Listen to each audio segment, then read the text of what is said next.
이 현실을 살아가면서 이대로는 안 된다, 이런 마음을 많이 가졌기 때문에 투표를 하게 된 것 같고요. 두 번째는 이 코로나 사태를 통해서 국민들이 그동안 생각하고 마음에 가졌던 것들을 투표를 통해서 표출해 보고 싶은 그런 것들이 모여서 투표율이 높지 않나 생각을 해봅니다. 이제 출구조사를 한 것들을 발표를 하고, 그래서 각 정당에서 모여 앉아 결과를 바라보면서 어떤 정당은 웃고 또 어떤 정당은 슬픔에 빠져 있고 뭐 이런 희비가 교차할 겁니다. 그리고 그런 정당을 지지한 시민들도 역시나 같은 마음일 텐데요. 그런데 여러분, 우리는 알고 있습니다. 몇 개월 지나고 나면은요, 저와 여러분 모두 이렇게 말합니다. 헛되고 헛되니 모든 것이 헛되다, 이런 걸 마주하게 됩니다. 그게 우리가 경험했던 바 아닙니까? 그런데 거기서 성도는 더 나아가죠. 그래서 주여 내가 무엇을 바라리요? 나의 소망은 주님께 있습니다. 여기로 가는 게 성도의 삶이라는 생각을 해봅니다. 이제 주사위는 던져졌으니까요, 차분히 또 우리가 기다리면 융하게 드러날 거라고 생각이 됩니다. 오늘 수요예배를 영상으로 참여하시면서 핸드폰을 한 손에 쥐시고 결과를 보시는 분들이 많이 계실 텐데요, 마음을 접으시고 이제 하나님 앞에 우리가 예배했으면 합니다. 오늘 저는 룻기 말씀을 살펴보려고 하는데요, 아주 짧은 책입니다. 4장밖에 되지가 않아요. 룻은 잘 아시듯이 이방 여인의 이름입니다. 구약 성경의 한 책의 이름이 이방 여인의 이름으로 기록되어졌다. 이건 참 놀라운 일이죠. 왜냐하면 잘 아시듯이 우리나라 전통 사회처럼 유대 사회는 남성 중심의 사회이기 때문입니다. 이번 주일이 부활 주일이었죠. 부활의 첫 번째 목격자는 남자가 아니라 여인들이었습니다. 여인들이었죠. 막달라 마리아를 비롯한 여인들이 예수님의 시신의 향품을 바르기 위해서 이른 새벽 아침 예수님이 시신이 놓여있는 무덤에 가서 빈 무덤을 발견하게 됩니다. 여러분 한 번쯤 들어보셨겠지만 여인들의 증인은요, 법적인 효력이 없습니다. 법적인 효력이 없습니다. 두세 사람의 증인이 모여서 어떤 사건들을 진술할 때 여인들의 진술은 당시 유대 사회에서 효력을 갖지 못했습니다. 그래서요, 만약 성경이 누군가에 의해서 조작된 책이라고 한다면 반드시 첫 번째 부활의 증인의 목격자는 여인이 아니라 남자로 기록해야 마땅합니다. 그런데도 불구하고 이 여인들을 첫 번째 증인으로 기록했다고 하는 것은 부활의 사건이 사실이라고 하는 하나의 좋은 반증이 되지요. 유대 사회에서 여자들의 위치는 굉장히 빈약했습니다. 유대인들이 모여서 회당을 구성할 때도 성인 남자 10명이 모여야 구성이 되지, 여인이 아무리 모여봤자 회당이 구성이 되지 않습니다. 회당 예배를 드릴 때도 여자는 앉을 수 있는 공간이 따로 있습니다. 남자가 중심이 앉아서 예배를 드리죠. 이런 사회가 바로 유대 사회입니다. 그런데 이런 배경 속에서 이방 여인의 이름으로 기록된 책이 있다. 이게 참 놀랍죠. 이는 성경이요, 인간의 문화와 전통에 얽매여 있지 않다. 특정한 사람과 민족에 얽매여 있지 않은 하나님의 말씀이라고 하는 사실을 우리에게 알려줍니다. 오늘도 우리가 이 믿음을 가지고 하나님이 우리에게 말씀하시는 것을 들을 수 있는 시간이 되었으면 합니다. 룻기 1장 1절 말씀을 한번 보도록 하겠습니다. 룻기 1장 1절 말씀을 보시면 사사기의 배경을 알 수 있는 단어들, 사사시대라고 하는 그 배경을 알려주는 말씀들이 등장합니다. 사사들이 치리하던 때에 그 땅에 흉년이 드니라 유다 베들레헴의 한 사람이 그의 아내와 두 아들을 데리고 모압 지방에 가서 거류하였다라고 하죠. 룻기의 배경이 되는 것이 무엇이냐면 사사들이 치리하던 때라고 말합니다. 하나님이 택한 특별한 직임이 사사였습니다.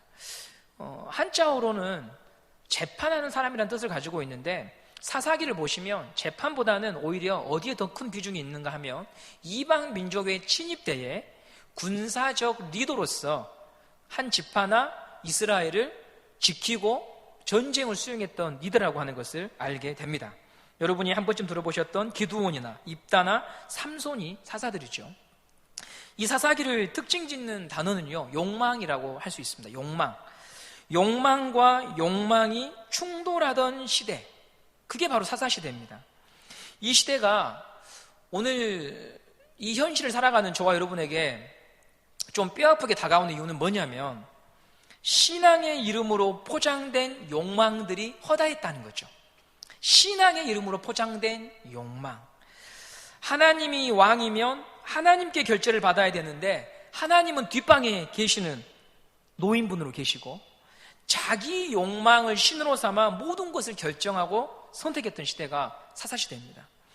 최근에 우리 40대, 50대 성도님들, 또 우리 국민들 사이에 부부의 세계라고 하는 드라마가요, 유행입니다. 부부의 세계.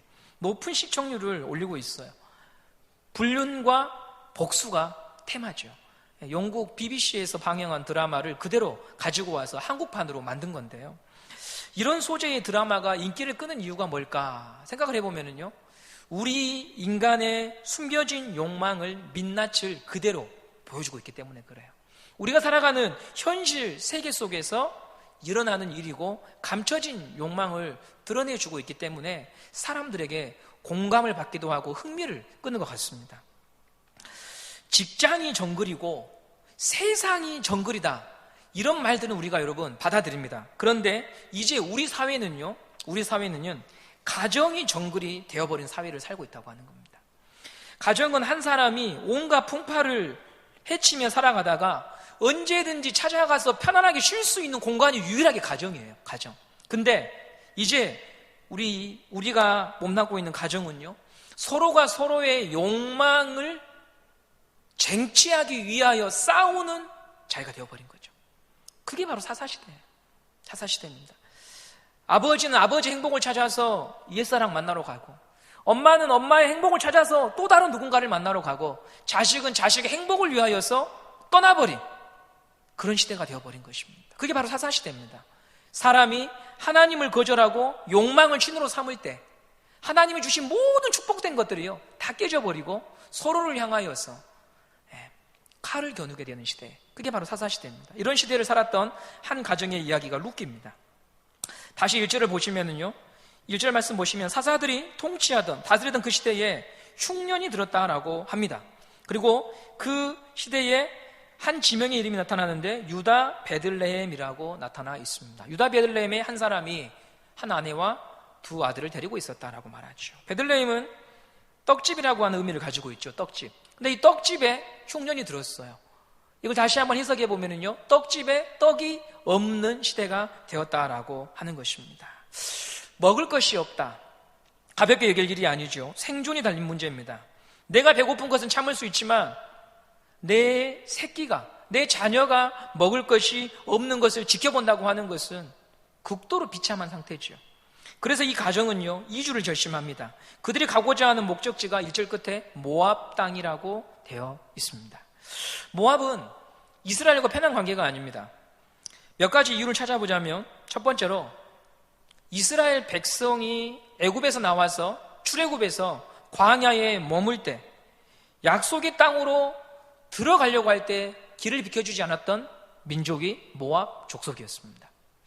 두 번째로 이 모압이라고 하는 나라는요, 그 출발이 상식적인 결혼 관계에서 태어난 게 아니라 근친상간으로 만들어진 민족이죠. 아브라함의 조카 롯, 그 롯이 자기 딸과 동침하여 낳은 자녀가 모압과 암몬이었습니다. 세 번째로 모압 여인들은 광야에서 배회하던 이스라엘 남자들을 유혹해서 더불어 음란히 행하여 범죄하게 됩니다. 이런 연유로 인해서 하나님께서는 이 모압과 교제하지 못하도록 하셨습니다. 신명기 23장 3절 말씀을 보시면 암몬 사람과 모압 사람은 여호와의 총회에 들어오지 못한다, 이렇게 하나님이요 규정해 놓으셨어요. 이런 다양한 이유에도 불구하고 모압으로 이주했다고 하는 것은 생존에 대한 문제가 굉장히 절박했다라고 하는 것을 알게 됩니다. 룻기 1장 2절에 정든 고향을 떠나는 이 네 사람의 이름이 기록되어 있습니다. 엘리멜렉과 나오미와 말론과 기럝입니다. 나의 하나님은 왕이시다라고 하는 엘리멜렉의 이름, 나오미, 다음에 말론과 기럝, 이 네 명이요 이제 모압으로 떠나게 됩니다. 희망과 기대를 가지고 이주했을 텐데요, 그들이 마주한 현실은 너무나도 달랐습니다. 3절 말씀 보시면은요, 그곳에 정착한 지 얼마 되지 않아서 남편 엘리멜렉이 죽었다라고 나와 있습니다. 구약 성경에 하나님께서 빈번히 선지자들의 입술을 통해서 언급했던 말씀 중 하나가 고아와 과부를 선대하라, 이런 말씀을 하십니다. 왜냐하면 그들은 보호받을 울타리가 없거든요. 남성 중심의 사회에서 남편이 죽었다, 그것은 보호자가 없다라는 말입니다. 당장의 생계가 위협받고 외부의 침입으로부터 보호받을 수 있는 어떠한 수단이 없기 때문에 사회적인 가장 큰, 가장 약자를 의미했던 분들이 바로 이 고아와 과부였습니다. 하나님은 그들을 보호하라고 말씀하셨죠. 나오미는 졸지에 과부가 됩니다. 그러나 커가는 자식을 보면서 모압 땅에서 삶을 포기하지 않고 무너진 마음을 이렇게 세웠을 거예요. 자식을 위해서라도 살아야 되니까요. 저희 교우들 가운데에도 남편을 일찍 여의시고 홀몸으로 자녀들을 키우신 분들이 많이 계시더라고요. 남편이 죽었다, 억장이 무너지는 슬픔이지요. 그러나 그런 속에서도 그분들이 살아가셨던 이유는 내가 무너지면 이 사회에서 자녀들이 설 자리가 없으니까요. 자식을 위해서 이를 악물고 사셨을 것입니다. 그런 세월 걸어오신 것 하나님이 기억하시리라 저는 믿습니다. 하나님의 위로가 우리 그런 성도님들에게 있기를 간절히 바랍니다. 나오미의 이 두 아들 말론과 기럝은요, 그 땅의 여자 모압 여자를 만나서 가정을 이룹니다. 이방 여인과 결혼하게 됩니다. 구약의 율법에 의하면 있을 수 없는 일들인데요, 그런 일이 일어나고 있어요.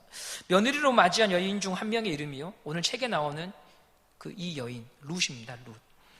이방 여인을 아내로 맞이해서 그 땅에서 가정을 꾸리죠. 그런데 5절에서요, 나오미는 또다시 잔인한 현실 앞에 섭니다.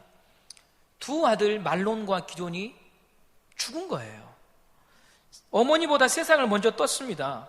좀처럼 찾아보기 힘든 비극이요, 이 가정에 계속해서 불어닥쳐요. 그래서 사람들은 나오미의 가정에 임한 이 고난과 환난의 이유가 무엇인가에 대해서요 궁금해하고 질문하지요.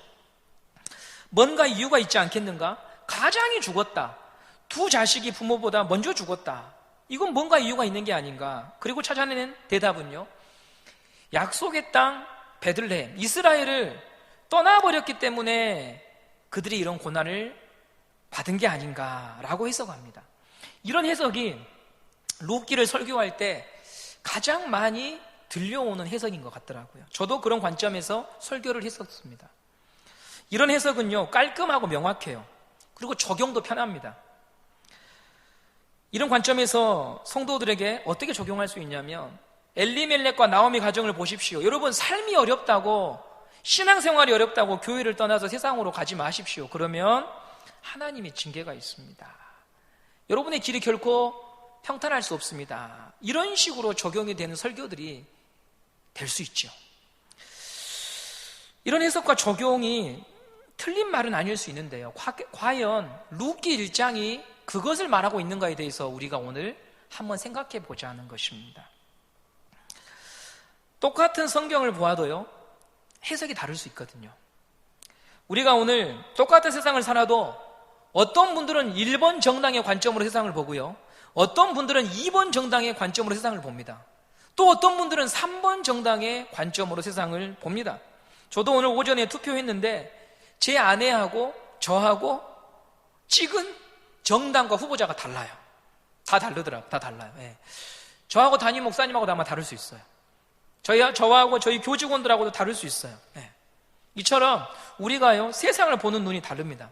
성경을 보는 관점도 다를 수 있는데요, 저는 나오미의 가정에 임한 고난이 약속의 땅을 떠나서 임한 하나님의 징계였다, 이것에 대해서 여러분과 한번 살펴보기를 원해요. 왜냐하면 그건 제가 보고 있는 성경의 관점에서는 많은 모순이 있거든요. 첫 번째로 여러분, 복잡한 신학의 해석을 뒤로 하고 우리 자신의 한번 삶을 돌아보게요. 저와 여러분은 먹고 사는 문제 앞에서 하나님 나라와 교회를 내 삶에서 가장 귀한 것으로 여기고 살았던 사람이었을까요? 조그만 틈도 허락하지 않고 변함없이 오직 주님을 위해서만, 먹고 사는 문제에 있어서 하나님의 영광과 이름을 위해서만 살았다라고 말할 수 있는 사람이 정말 있는가 여쭤보고 싶습니다. 저는 없다고 생각합니다. 우리는 수시로 하나님의 나라와 교회를요, 마음에서 떠납니다. 예배를 드리고 있는 현장 속에서도 하나님의 나라와 교회를 잊고 살 때도 있어요. 우리가 남을 미워하고 분노할 때 하나님 나라가 내 안에 없는 거잖아요. 돈이 내 마음에 크게 다가올 때 하나님 나라보다는 현실적인 먹고 사는 문제가 우리 앞에 우리 마음을 더 가득 채우고 있는 거잖아요. 그럴 때마다 하나님이 오늘 본문처럼 엘리멜렉과 이 나오미의 가정에 임했던 일들을 행하셨다면 저와 여러분 중에 여기에 있을 수 있는 사람은 아무도 없습니다. 이 영상을 시청할 수 있는 성도들은요, 한 명도 없을 것입니다. 그러므로 엘리멜렉 가정에 임한 죽음을 그들이 약속의 땅을 떠났기 때문에 받은 징계라고 말한다고 하는 것은요, 우리 자신에게도 적용할 수 없는 논리라고 하는 거죠. 두 번째로, 엘리멜렉의 가정에 임한 아픔을 하나님의 징계만으로 볼 수 없는 이유는요, 성경이 그것에 대하여 침묵하고 있습니다. 기근을 피해서 모압으로 간 것에 대해서 가타부타 평가하지 않아요. 성경은 침묵하고 있는데 우리는 어떤 사람의 고난과 문제를 보면 거기에 대하여 어떤 답을 줘야 될 것처럼 생각을 합니다. 그래야 내가 신앙인이라고 생각하는 것 같아요. 그래서 억지로 답을 만들어내기도 하죠. 성경도 침묵하고 있는 것에 대해서 답을 제시하면 우리는 앞서갈 수 있습니다. 오늘 이 사건이 있기 전에 엘리멜렉과 나오미와 동일한 선택을 했던 사람들이 성경에 무수히 등장합니다. 바로 아브라함입니다. 아브라함은 하나님의 부르심을 듣고 갈대아 우루 하란을 떠나서 약속의 땅에 옵니다. 그런데 흉년이 듭니다. 창세기 12장 10절 말씀 함께 보시도록 하겠습니다. 그 땅에 기근이 들었으므로 아브라함이 애굽에 거류하려고 그리로 내려갔으니 이는 그 땅에 기근이 심하였다라고 말하고 있습니다. 그 땅은 약속의 땅입니다. 하나님이 지시하신 땅입니다. 근데 그 땅에 기근이 드니까 아브라함이 어떤 선택을 합니까? 내가 살아도 여기서 살고 죽어도 여기서 죽으리라 말하지 않습니다. 먹고 살기 위하여 내려갑니다. 애굽으로 내려갑니다. 그래서 그 땅을 버리고 애굽으로 내려가는데 또 다른 사건에 휘말리죠. 자기 아내 사라가 어여삐 이쁨으로 말미암아 바로가 자기 아내를 취해버립니다. 그런데 하나님께서 그날 밤 애굽에 재앙을 내리시죠. 바로와 바로의 집에 재앙을 내리셔서 바로로 하여금 사라를 다시 아브라함에게 돌려보내게 하십니다. 아브라함은 약속의 땅에 돌아올 때 어떻게 돌아옵니까? 많은 재물을 취해서 사라를 다시 돌려받고 약속의 땅으로 돌아옵니다.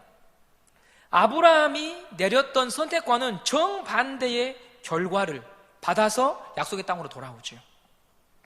징계가 아닌 축복으로 보이는 결말로 끝이 나고 있어요. 아브라함만이 아니라요, 야곱의 가정도 마찬가지입니다. 야곱의 가정도 기근 때문에 이집트로 가죠.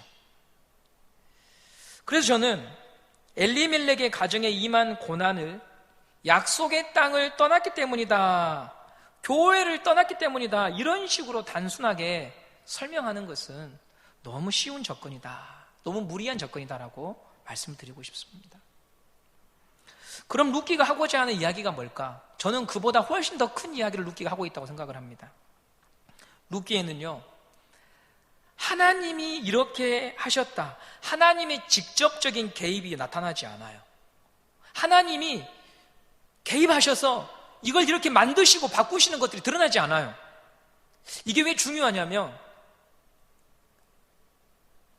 마치 믿음 없어 보이는 성도들의 삶의 모습과 비슷해요. 어떤 분들은 저는 하나님을 꿈에서 봤습니다. 음성을 들었습니다. 기적처럼 암이 사라졌습니다. 눈시울을 붉히면서 자기가 만난 놀라우신 하나님을 간증하고 노래하는 분들이 있잖아요. 그런데 어떤 분들은요, 때때로 왜 나에게 하나님은 말씀하지 않으신가? 하나님 나를 버리셨는가? 하나님 이게 뭡니까? 왜 내게 답을 해주지 않습니까? 왜 나에게는 이런 고통이 있는 것입니까? 라고 하는 신음으로 자기의 신앙생활을 보내시는 분들이 계셔요.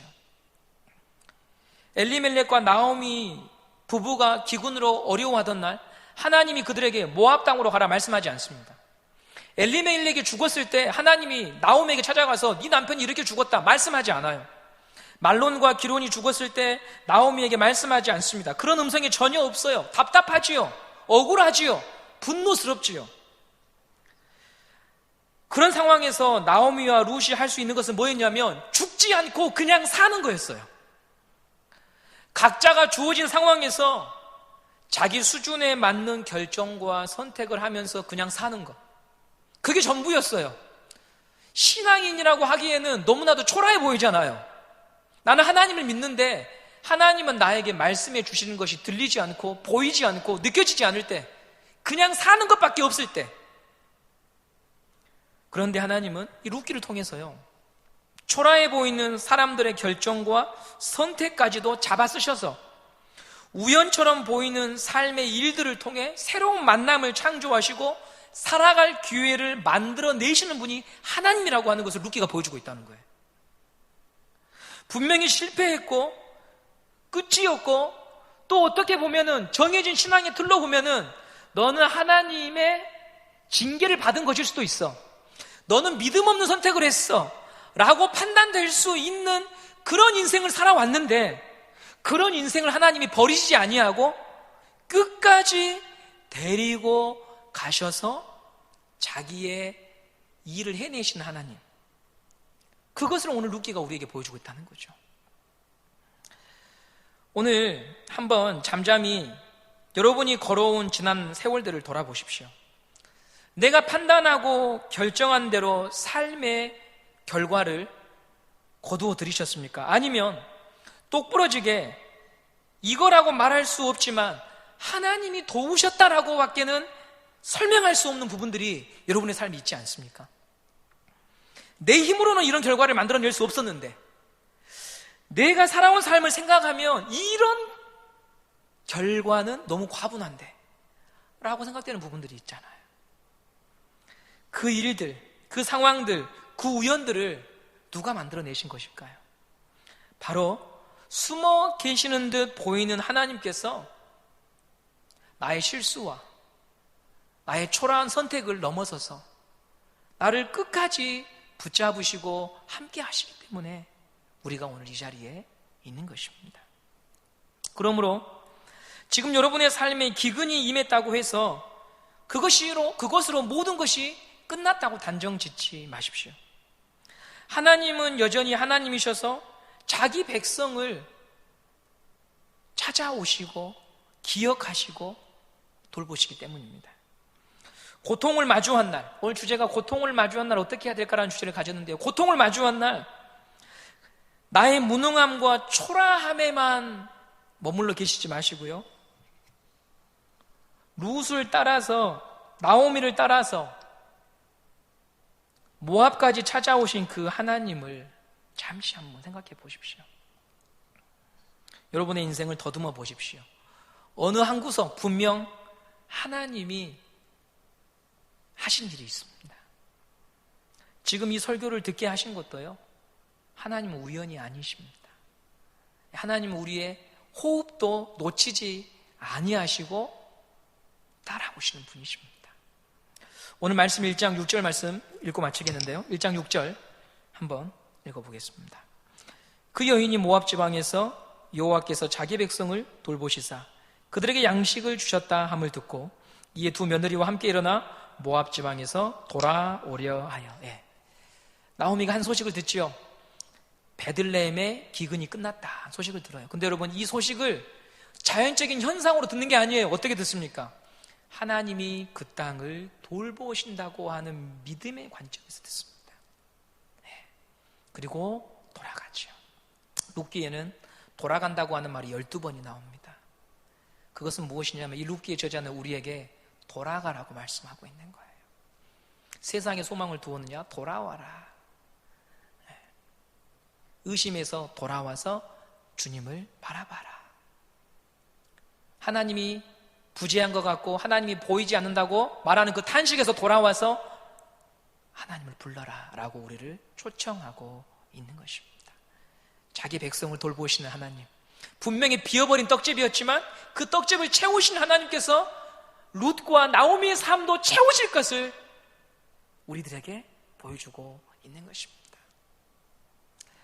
오늘 이 설교를 들으시는 우리 성도님들 가운데에 현실에 불만족으로 고통스러운 분들이 계실 것입니다. 코로나로 인해서 사업하시는 우리 집사님들 힘들어 하시더라고요. 예. 교육자로서 마음이 편치 않죠. 예. 그러나 한 가지 믿는 건 있어요. 하나님이 또 다른 이야기를 써내려 가실 것을 믿는 겁니다. 그것을 통하여서 분명히 이것은 별로 기뻐할 만한 일은 아닌데 이것을 통하여서 하나님이 이루실 일들이 있음을 믿고 우리는 또다시 걸어가야 하는 것입니다. 인생의 기근과 흉년을 만난 성도님들이 계십니까? 거기에서 멈추지 마십시오. 여러분이 무언가를 잘못 결정하여서 후회되고 있습니까? 거기에서 멈추지 마십시오. 주님을 기대하고 의지하고 바라보시기를 바랍니다. 하나님은 우리의 실수와 우리의 잘못된 선택과 초라한 결정을 넘어서서 자기 백성을 굽어 살피시는 하나님이시기 때문입니다. 우리 마음에 주님만이 주시는 평강이 있기를 간절히 소망합니다.